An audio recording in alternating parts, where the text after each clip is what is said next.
इस कार्यक्रम के पुण्यार्जक है निवेदक श्री एस जैन सभा, विवेक विहार, दिल्ली। मुश्किल आती है प्रभु याद करते हैं, जब मुश्किल आती है प्रभु याद करते हैं। जब पास में पैसा होता, हाँ होता, तब हो जाते ये मानव अभिमानी। जब पास में पैसा होता, हाँ होता, तब हो जाते ये मानव अभिमानी।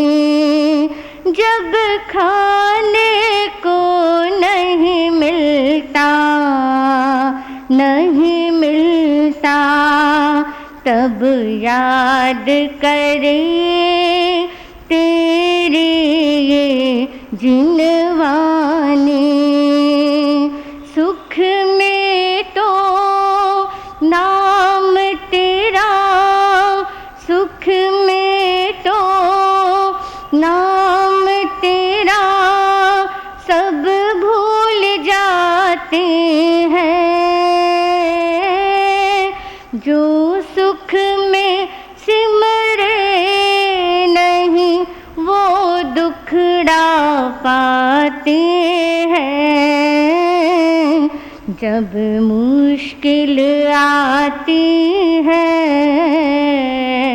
प्रभु याद करते हैं। जब मुश्किल आती है प्रभु याद करते हैं। जब यौवन वय में आया, हाँ आया, तब पापों में तो इतना भरमाया। जब यौवन वय में आया, हाँ आया, तब पापों में तो इतना भरमाया। जब रोग लगा इस तन को, इस तन को, तब भाया है प्रभु नाम इस मन को। सुख में तो नाम तेरा, सुख में तो नाम तेरा, सब भूल जाते हैं। जो सुख में सिमरे नहीं वो दुखड़ा पाते हैं। जब मुश्किल आती है प्रभु याद करते हैं। जब मुश्किल आती है प्रभु याद करते।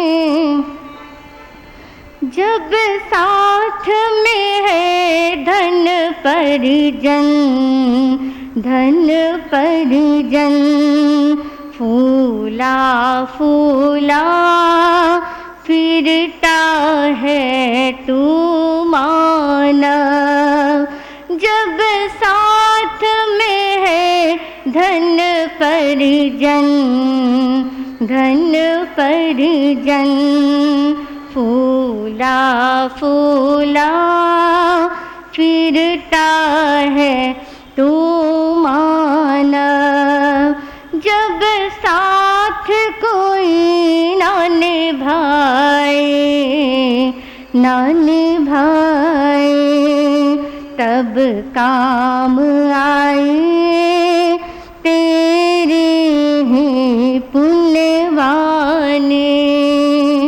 सुख में तो नाम तेरा, सुख में तो नाम तेरा सब भूल जाते हैं।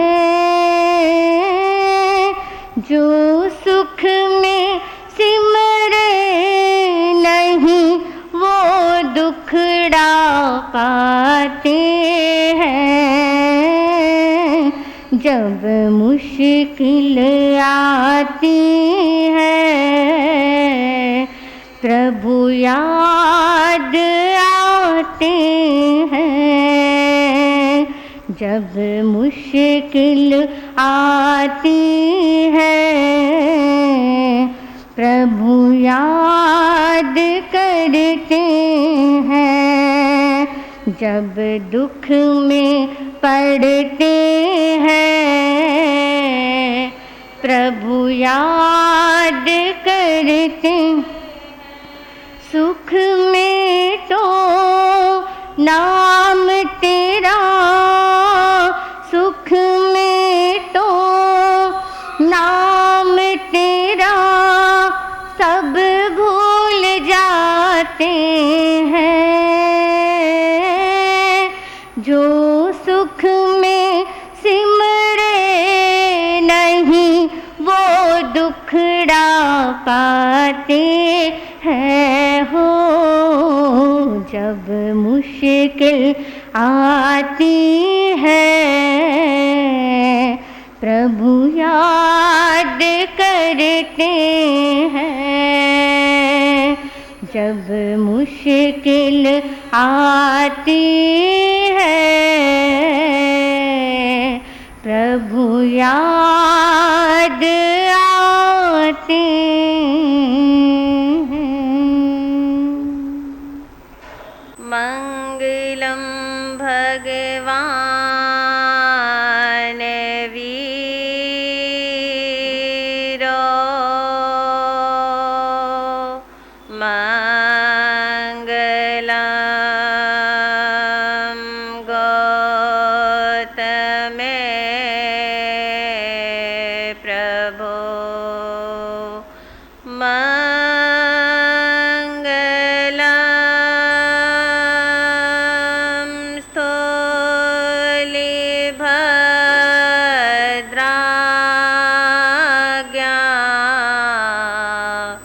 जैन धर्मोऽस्तु मंगलम्।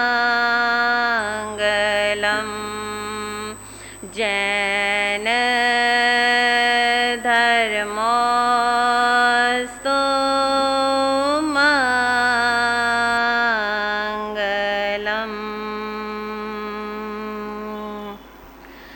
जय जिनवानी माता रखला जे हमारी। जय जिनवानी माता, जय जिनवानी माता रखला जे हमारी। जय जिनवानी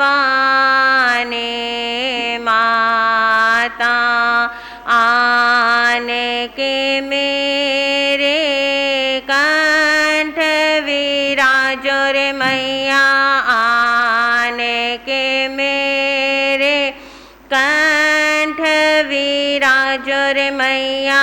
आन के मेरे कंठ विराजो सुर संगम की दाता रखला जे हमारी। जय जिनवानी माता, जय जिनवानी माता रखला जे हमारी। जय जिनवानी माता शास्त्र ग्रंथों का मैया बोध नहीं है।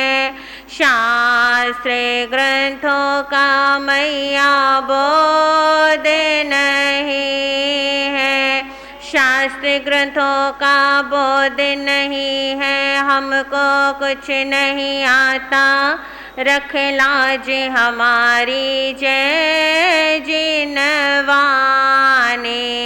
माता, जय जिनवानी माता, रख लाज हमारी जय नवानी माता। भक्त ये तेरा तुझे पुकारे रे मैया, भक्त ये तेरा तुझे पुकारे रे मैया, भक्त ये तेरा तुझे पुकारे, तुझको शीश नवाता, रख लाज हमारी जय जिनवानी माता, जय जिनवानी माता, रख लाज हमारी जय जिनवानी माता। अहिंसा भगवती के सफल आराधक शर्मन भगवान महावीर स्वामी के चरणों में मेरा भावभीनी वंदन। मंच पर विराजमान उप प्रवर्तक महाशर्मन पूज्य गुरुदेव श्री आनंद मुनि जी महाराज साहब एवं प्रवचन दिवाकर युवा प्रेरक पूज्य गुरुदेव श्री दीपेश मुनि जी महाराज साहब के पावन चरणों में वंदन नमन। मेरे जीवन की निर्मात्री पूज्या गुन्नीवर्या एवं महर्षि जी के चरणों में मेरा कोटिशः वंदन। सभा में उपस्थित श्रोतागण, मैं गुरु चरणों में रहकर जो कुछ भी अंगीकार कर रही हूँ वही कुछ देर आपके समक्ष सुनाने का प्रयास करूँगी। आज हम चर्चा करेंगे कि हमारी वाणी कैसी होनी चाहिए। हमारी वाणी उस मिश्री के समान मीठी होनी चाहिए, जैसे कि मिश्री मीठी होती है, ऐसे ही हमारी वाणी भी क्या होनी चाहिए, मीठी होनी चाहिए। जैसे कि कोयल जब कूँ कूँ करती है और अपनी मधुर आवाज़ निकालती है तो सभी को प्रिय लगती है और सुंदर लगती है और सभी उसकी आवाज़ सुनने को पसंद करते हैं। लेकिन जैसे ही कौवा अपनी आवाज़ निकालता है और उसकी आवाज़ कर्कश आवाज़ को कोई सुनना क्या नहीं करता है, पसंद नहीं करता है और उसे हम क्या कर देते हैं, उड़ा देते हैं। इसी तरह हमारी वाणी क्या होनी चाहिए, मीठी होनी चाहिए और हमें मीठे बोल शब्दों का प्रयोग करना चाहिए और हमारे शब्दों के अंदर मधुरता होनी चाहिए। कहाँ भी है वाणी ऐसी बोलिए, वाणी ऐसी बोलिए, मन का आपा खोए, औरन को शीतल करे, औरन को शीतल करे, आप ही शीतल होए। जिस वाणी के द्वारा हम बोलते हैं वह वाणी हमारी क्या होनी चाहिए, मधुर होनी चाहिए, अच्छी होनी चाहिए। यदि हमारी इस वाणी से कोई कटुट शब्द निकल जाता है तो वह क्या होता है, कटुट शब्द हमारा सब कुछ खत्म कर देता है। हमें ऐसी वाणी का क्या नहीं करना है, प्रयोग नहीं करना है। जो भी हम वाणी बोले वो वाणी क्या करनी है, हमें तोल कर बोलनी है। पहले हमने उस वाणी के अंदर विचार करना है, सोचना है, समझना है कि हमने ऐसे शब्दों का प्रयोग करना है या नहीं करना है। लेकिन जब इंसान को गुस्सा आता है तो वाणी के अंदर क्या ना जाने क्या कर जाता है, कुछ भी अपशब्द का क्या कर लेता है, प्रयोग कर लेता है। लेकिन बात के अंदर वह शब्द हमारे लिए क्या बन जाते हैं, नुकसानदायक बन जाते हैं। तो कहती हैं कि जो भी वचन बोलो, जो भी शब्द बोलो, वो शब्द हमें क्या करने चाहिए, तोल कर बोलना चाहिए। पहले शब्दों को सोचो, विचारो और फिर क्या करो, बोलो। किसी कवि ने भी कहा है, तोल कर बोलो सदा वाणी की बोरी मारे हैं।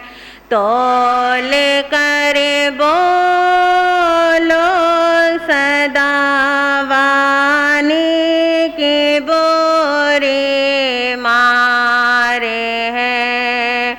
दो दिलों के बीच में ये खींचती दीवारें हैं। दो दिलों के बीच में ये खींचती दीवारें हैं। अपना गुलशन क्यों जाड़ो इस वचन की मार से। अपना गुलशन क्यों जाड़ो इस वचन की मार से। कितने गोदे सुन कर दी इस वचन की मार ने। कितने गोदे सुन कर दी इस वचन की मार से। कुरुक्षेत्र की वो धरती भाइयों अब भी लाल है। कुरुक्षेत्र की वो धरती भाइयों अब भी लाल है। तोल कर बोलो सदा वाणी के बोरे मारे हैं। तोल कर बोलो सदा वाणी के बोरे मारे हैं। दो दिलों के बीच में ये खींचती दीवारें हैं। दो दिलों के बीच में ये खींचती दीवारें हैं। तो ये सब किसके कारण हुआ था? उस महाभारत के युद्ध के कारण ही हुआ था। दुर्योधन को देख लीजिए, वह दुर्योधन महलों का क्या कर रहा था? निरीक्षण कर रहा था। और निरीक्षण करते करते जहाँ पानी था वहाँ पानी क्या नहीं आ रहा था? नजर नहीं आ रहा था। और जहाँ पानी नहीं था वहाँ पानी क्या आ रहा था? नजर आ रहा था। तो वह दुर्योधन अपने कदमों को क्या कर रहा है? आगे की ओर बढ़ा रहा है। और जैसे ही कदमों को बढ़ाया, तो जहाँ पानी था वहाँ पर क्या हो जाता है, गिर जाता है। और जैसे ही पानी के अंदर गिरा तो ये नज़ारा कौन देख रही थी, सामने खड़ी द्रौपदी देख रही थी। और जैसे ही द्रौपदी ने इस नज़ारे को देखा और हंसने लगी, और हंसते हुए क्या कहने लगी, डंडोली पकड़कर अंदात करो अंधे की, डंडोली पकड़कर अंदात करो अंधे की, अंधा क्यों ना हो औलाद है अंधे की, अंधा क्यों ना हो औलाद है अंधे की। जैसे ही दुर्योधन ने इन शब्दों को सुना और सुनकर पूरे तन बदन के अंदर क्या लग जाती है, आग लग जाती है। क्रोध के अंदर व्याकुल हो जाता है, गुस्सा आ जाता है, और वहीं पर क्या हो जाता है, युद्ध शुरू हो जाता है। और सोचने लगा कि आने वाले समय में इसका मैं क्या लूँगा, बदला जरूर लूँगा। तो जो भी बोलो सोच समझ कर क्या करो, उन शब्दों को बोलना चाहिए। हमें मीठे बोलों का प्रयोग करना चाहिए, कड़वे बोलों का हमें क्या नहीं करना चाहिए, प्रयोग नहीं करना चाहिए। तो कहा है, ना बोलो बोले तो मैं कड़वे, कोई दिल तो जाएगा, ना बोलो बोले तो मैं कड़वे, कोई दिल टूट जाएगा, ना खींचो प्रेम का दामन, ये दामन छोटे जाएगा, ना खींचो प्रेम का दामन, ये दामन छोटे जाएगा, बिना सोचे बिना समझे ना फेंको जो बासे पत्थर, बिना सोचे बिना समझे ना फेंको जो बासे पत्थर, मिलेगा फिर ना दिल से दिल, ये शीशा टूटे जाएगा, मिलेगा फिर ना दिल से दिल, ये शीशा टूटे जाएगा, ना बोलो बोल तुम कड़वे, कोई दिल टूट जाएगा, प्रेम के मोती महंगे हैं, नहीं बाजार में मिलते, प्रेम के मोती महंगे हैं, नहीं बाजार में मिलते, क्रोध डाको लुटेरा है, ये मोती लौट जाएगा, क्रोध डाको लुटेरा है, ये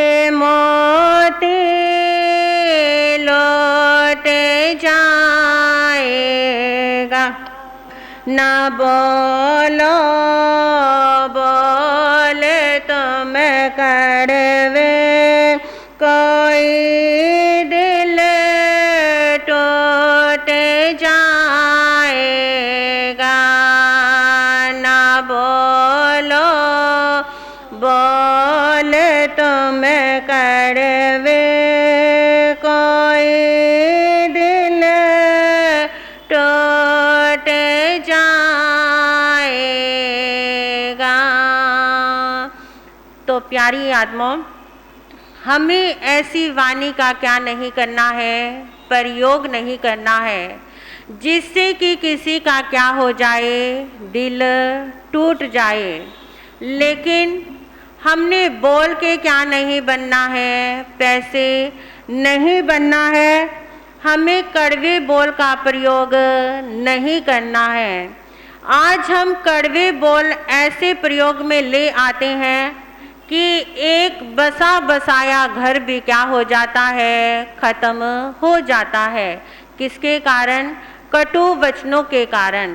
क्योंकि वह एक ऐसा कटु वचन होता है जो कि हमारे दिल के अंदर घर कर जाता है, और वह कटु वचन हमारे दिल के अंदर क्या हो जाता है, चुभ जाता है, और वह बसा बसाया घर सारा क्या हो जाता है, उजड़ जाता है। एक बार एक गांव के अंदर दो भाई रहा करते थे, और वह अपनी दादी के साथ रहा करते थे, और दोनों भाइयों का आपस के अंदर बहुत ज़्यादा प्यार था। लेकिन जो बड़ा भाई था वह क्या करता था, कमाता था, और उसकी पत्नी भी क्या करती थी, कमाती थी। लेकिन जो छोटा भाई था वह थोड़ा सा क्या था, अनपढ़ था, उसे इतनी क्या नहीं थी, नॉलेज नहीं थी, वह कुछ भी कमाता नहीं था, घर के अंदर ही काम धंधा किया करता था। एक दिन दोनों भाइयों के अंदर आपस के अंदर झगड़ा हो जाता है, और वह दोनों भाइयों के अंदर इतना झगड़ा हो गया कि बड़ा भाई कहने लगा छोटे भाई को कि तुम अलग जाके क्या हो जाओ, रहने लग जाओ। छोटा भाई विचार करने लगा कि मेरी इतनी स्थिति भी नहीं है जो कि मैं अलग जाकर रहने लग जाऊं। लेकिन जो दोनों की घरवाली थी उनका भी आपस के अंदर क्या नहीं था, प्रेम प्यार नहीं था। जैसे ही बड़ा भाई शाम को घर पर आता तो बड़े भाई के घरवाली अपने पति के कान भरने क्या कर देती थी, शुरू कर देती थी कि सारा दिन मैं क्या करती रहती हूँ, काम करती रहती हूँ, लेकिन जो तुम्हारे छोटे भाई की घरवाली है वह सारा दिन क्या नहीं करती, कुछ भी नहीं करती है। इस तरह से घर के अंदर क्या भर जाता है, झगड़ा भर जाता है। इतना झगड़ा बढ़ गया कि दोनों भाई क्या हो जाते हैं, अलग अलग हो जाते हैं। छोटा भाई किराए के मकान के अंदर जाकर रहने लग जाता है, और छोटा भाई किराए के मकान के अंदर रह रहा है, लेकिन खाने के अंदर कुछ भी नहीं है। पास के अंदर बच्चे हैं, भूख के मारे क्या हो रहे हैं, चिल्ला रहे हैं कि माता हमें खाने के लिए कुछ क्या कर दो, दे दो। लेकिन घर के अंदर राशन पानी ही नहीं है, तो वह माँ बच्चों को किस तरह खाने के लिए क्या करेगी, देगी। तो वह माँ कहने लगी बच्चों को कि बच्चों अभी तुम क्या करो, रुको, मैं तुम्हारे लिए कुछ खाने की वस्तु लेकर आती हूँ। पहुँच जाती है अपने दादी के द्वार पर और वहाँ पर जाकर कहने लगी कि अम्मा मुझे थोड़ा सा क्या कर दो, आटा दे दो, ताकि मैं अपने बच्चों को क्या कर सकूं, रोटी खिला सकूं, क्योंकि मेरे पास तो खाना बनाने के लिए कोई साधन भी नहीं है, ना ही मेरे पास कोई क्या है, सामग्री है। तो वह दादी को क्या आ जाता है, तरस आ जाता है, और थोड़ा सा आटा निकालकर उसको लाकर क्या कर देती है, दे देती है। और वह आटा लेकर घर पर आ जाती है। और यह नज़ारा कौन देख रही थी? ऊपर खड़ी वह बड़ी बहू इस नज़ारे को देख रही थी। शाम को घर पर बेटा घर पर आता है और बड़ी बहू ने कान भरने क्या कर दिए, शुरू कर दिए। ऐसे ऐसे छोटी बहू घर पर आई थी और दादी ने उसको क्या कर दे दिया है, आटा दे दिया है। उस बड़े भाई को बड़ा गुस्सा आता है। वह घर से निकलता है और छोटे भाई के घर पर पहुंच जाता है। और जैसे ही छोटे भाई के घर पर पहुंचा और छोटे भाई की घरवाली रोटी बना रही थी, एक रोटी तवे के ऊपर थी और एक रोटी चूल्हे के अंदर रखी हुई थी, एक रोटी चकले पे बना रही थी और एक रोटी बच्चों को क्या कर रखी थी, परोस रखी थी। बड़ा भाई घर पर आता है और जैसे ही घर पर आया और कहने लगा कि ये रोटी मैं बाहर वाले कुत्तों को खिला सकता हूँ, लेकिन तुम जैसे कुत्तों को मैं क्या नहीं कर सकता, इस रोटी को नहीं खिला सकता। देखिए इतने गहरे शब्द कहे और वह गहरे शब्द छोटे भाई की बहू के दिल के अंदर क्या हो जाते हैं, लग जाते हैं।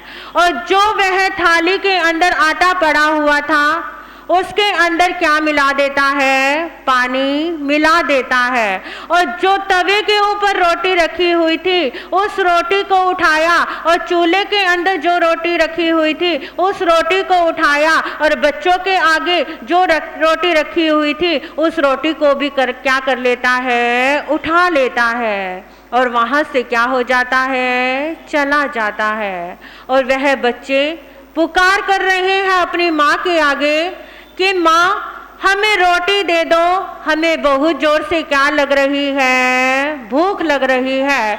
तो वह बच्चे क्या पुकार कर रहे हैं, अम्मा एक रोटी दे दे, अम्मा एक रोटी दे दे, एक नहीं तो आधी दे दे, आधी से पेट भर लूंगा, अम्मा एक रोटी दे दे, अम्मा एक रोटी दे दे। देखिए वह बच्चे किस तरह अपनी माँ के सामने पुकार कर रहे हैं और वह माँ रो रही है, विचार कर रही है, सोच रही है कि मैं अपने बच्चों को किस तरह से खाना खिलाऊं। और अपने बच्चों को कहने लगी कि बच्चों तुम यहाँ पर बैठो, मैं तुम्हारे लिए कुएं पर जाती हूँ और वहाँ से तुम्हारे लिए क्या लेकर आऊँगी, रोटी लेकर आऊँगी। बच्चों को बिठा दिया घर के अंदर और खुद वहाँ से क्या होती है, चल पड़ती है। चलती हुई जा रही है, चलती हुई जा रही है, जंगल के अंदर पहुँच जाती है। और जैसे ही जंगल के अंदर पहुँची वहाँ पर उसे एक कुआं नजर आता है। जैसे ही कुएं के समीप पहुँची विचार करने लगी कि इस जिंदगी का जीने का कोई भी क्या नहीं है, मज़ा नहीं है। जब मैं अपने भूखे बच्चों को क्या पेट नहीं भर सकती तो मेरे जीने का क्या नहीं है, कोई भी फायदा नहीं है। इससे अच्छा तो मैं क्या हो जाती हूँ, मर जाती हूँ। अपने मन के अंदर ऐसा विचार किया और कुएं के अंदर क्या लगा देती है, छलांग लगा देती है। कुएं के अंदर छलांग लगा दी और मृत्यु को क्या हो जाती है, प्राप्त हो जाती है। इधर छोटा भाई घर पर आता है और वह घर पर आया और उसने देखा कि बच्चे क्या हो रहे हैं, रो रहे हैं। बच्चों से पूछा कि तुम्हारी मम्मी कहाँ पर गई है। तो बच्चों ने कहा कि हमारी मम्मी कुएं पर हमारे लिए क्या लेने गई है, रोटी लेने गई है। बच्चों ने सारी कहानी बता दी कि ऐसे ऐसे ताऊ जी घर पर आए थे और उन्होंने ऐसे ऐसे कटु वचनों का क्या किया है, प्रयोग किया है कि जो तुम यह रोटी खा रहे हो, यह रोटी मैं बाहर वाले कुत्तों को दे सकता हूँ, लेकिन तुम जैसे कुत्तों को यह रोटी मैं नहीं खिला सकता। तो उसके पति को बात समझते हुए देर नहीं लगी कि ये कटु वचन उसके दिल के अंदर क्या हो गए हैं, चुभ गए हैं। और कुएं के ऊपर क्या नहीं मिलती है, रोटी नहीं मिला करती है। कुएं के ऊपर क्या मिला करती है, मौत मिला करती है। तो वह पति अपने बच्चों को लेकर घर से बाहर निकलता है और वहीं पर पहुंच जाता है जहां पर उसकी पत्नी क्या हो गई थी, पहुंच गई थी। कुएं के अंदर झांक कर देखा तो पत्नी की लाश क्या हो रही थी, पानी के अंदर तैर रही थी। और जैसे ही देखा उसने अपने बच्चों को उठाया और कुएं के अंदर क्या मार जाता है, छलांग मार जाता है। देखिए बंधु, एक छोटे से वचन के कारण एक पूरा बसा बसाया घर क्या हो जाता है, खत्म हो जाता है। तो हमारे श्रीमन भगवान महावीर स्वामी हमें फरमाते हैं कि हमें ऐसे कटुक वचनों का क्या नहीं करना चाहिए, प्रयोग नहीं करना चाहिए, जिससे कटु वचनों से दूसरों को क्या पहुँचे, हानि पहुँचे, दूसरों का क्या हो, नुकसान हो और एक बड़ा बसाया घर क्या हो जाए, खत्म हो जाए। ऐसे वचनों का हमें क्या नहीं करना चाहिए, प्रयोग नहीं करना चाहिए। हमें अपने जीवन के अंदर अच्छे वचनों का प्रयोग करना चाहिए, मीठी वाणी का प्रयोग करना चाहिए और जो भी मीठे वचन बोले उन वचनों को हम सोच समझ कर बोले। जब हम सोच समझकर इन वचनों का प्रयोग करते हैं तो जो हमारे दिलों के अंदर दरारें आती हैं, वह दरारें भी हमारी क्या हो जाती हैं, भर जाती हैं। तो हमें ऐसे वचनों को क्या करना है, प्रयोग करना है। ऐसे वचनों का यदि हम प्रयोग करते हैं तो हमारा यहाँ पर भी कल्याण होता है और आगे जाकर के भी कल्याण होता है। तो घड़ी भी अपना समय बता रही है। अब पूज्य आराध्य गुरुदेव अपनी मंगलमय वाणी का पान आपको और हम सभी को कराएंगे। इन्हीं भावों के साथ ओम शांति, ओम शांति, ओम शांति।